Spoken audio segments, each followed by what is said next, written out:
भीमपलास, कालिंगडा हे नारायणांचे अतिशय आवडते राग. तशी त्या रागामध्ये थोडी मोकळेपणाने हिंडायची वगैरे गुंजाईश आहे. पण काही राग म्हणजे अगदी पक्के सनातनी असतात. अगदी गोत्र, प्रवर, शाखा वगैरे पाहणारे, तडजोड नाही. उगीच आपलं नाही तसं म्हणजे आम्ही प्युअर व्हेजिटेरियन, पण एग चालतं वगैरे असलं काही नाही. हमीर हा असाच एक नियमबद्ध राग आहे.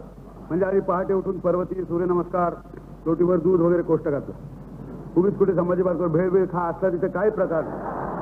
पण त्या रागाच्या सुद्धा आहार विहारामध्ये बदल न करता बालगंधर्वांनी त्यालाही लढिवाळपणा करायला लावलाय.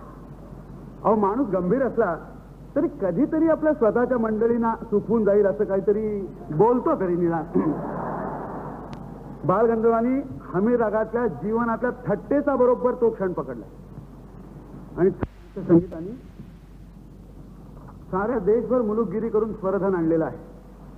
बनारसची ठुमरी आली आहे, पंजाबी कवाली आली आहे, यमुना तीराच्या ब्रजभाषेतल्या चिजा आलेल्या आहेत. अण्णा किर्लोस्कर कर्नाटकातले, त्यांनी कानडी चाळींना मराठी साज का बेमालूम चढवलेला आहे. ठुमकत ठुमकत जाणाऱ्या कर्नाटकी वळणाच्या त्या चाली आहेत. सौभद्रातलं अरसिक किती हा शेला हे असंच एक दुडक्या लईत बागडणारं गाणं आहे. तसं दिसायला सोपं आहे, पण या सगळ्या लई पेलायला अत्यंत अवघड आहेत. जरा लईची जर गडबड झाली तर ती मुलगी ठुमकत चालली आहे का लंगडी बिंगडी अशी शंकायला लागेल. म्हणून सौभद्रातल्या या गाण्याची तालीम प्रत्यक्ष बालगंधर्वांच्या भाग्य ज्यांना लाभलं त्या हिराबाईनाच मी अरसिक किती हा शेला त्याच्या लईचं नुसतं वजन दाखवायला सांगतो.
रा